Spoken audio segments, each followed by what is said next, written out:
Welcome to TallyHelp videos. In this video, you will understand the process of recording e-payments in Tally Prime. The facility of e-payments in Tally Prime makes payments to your vendors or suppliers simpler. It helps in executing bulk payments in one go by creating a payment instructions file which can be uploaded to your bank portal.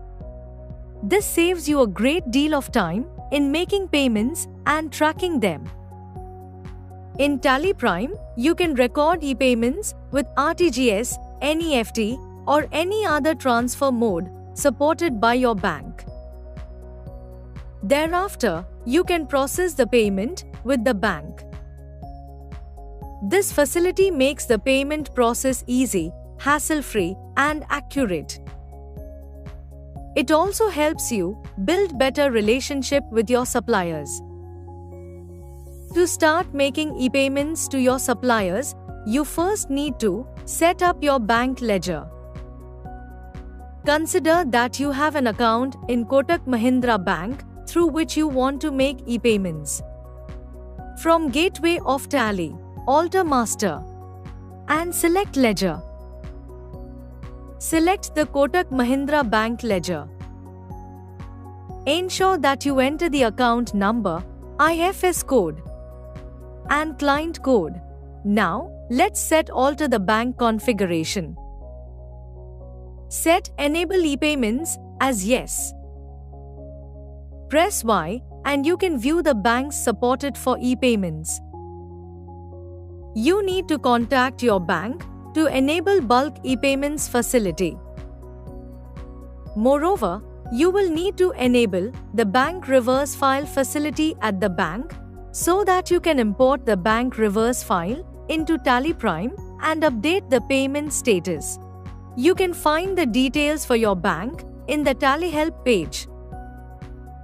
Now, set alter the e-payments configuration.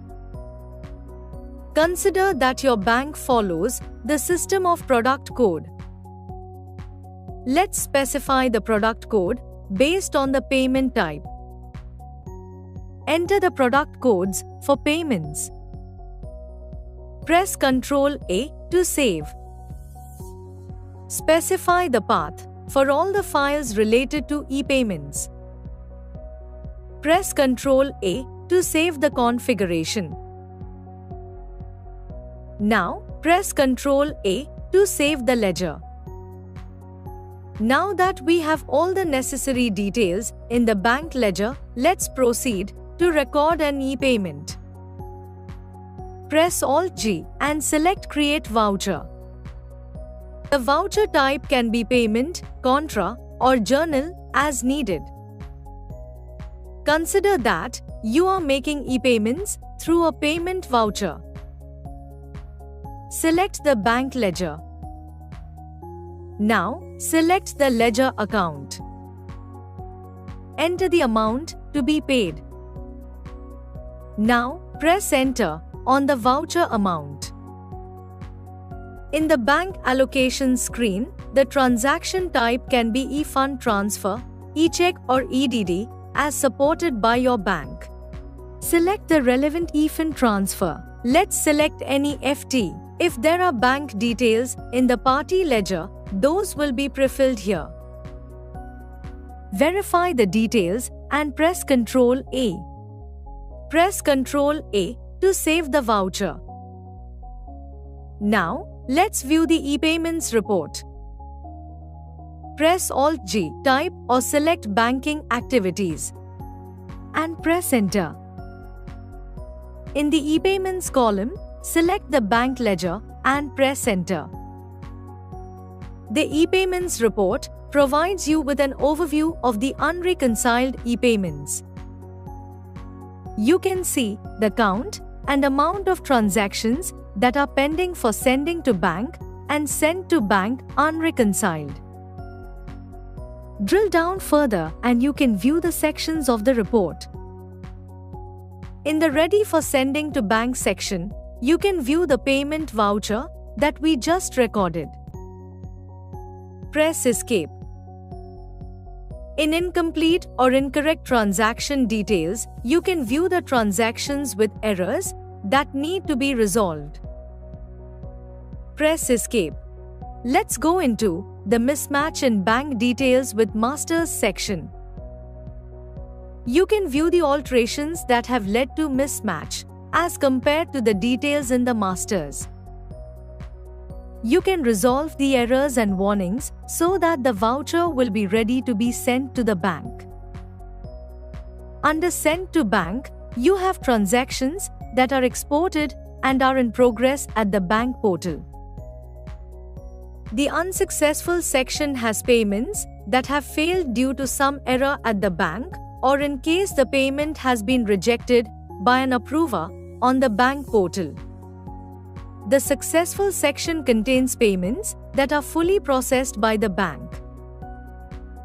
With each section indicating the status of the payment, it becomes easier for you to take actions on the transactions. Now, you might want to allow or restrict a set of users from using the ePayments feature. Press Alt-K and select User Roles. Under Disallow the following facilities, select Full Access. Under List of Reports, select ePayments. Now, select End of List. Under Allow the following facilities, select Create. And then select ePayments under the List of Reports. In the next line, let's provide full access to ePayments Export. Similarly, you can provide access to activities regarding ePayments.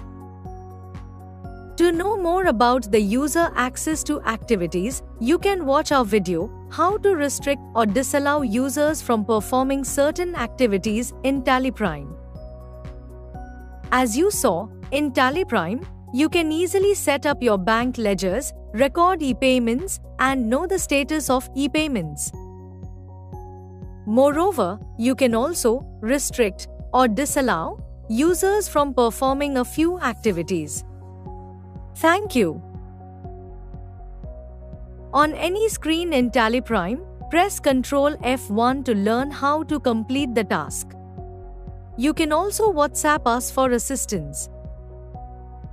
Subscribe to Tally Solutions channel for the latest videos.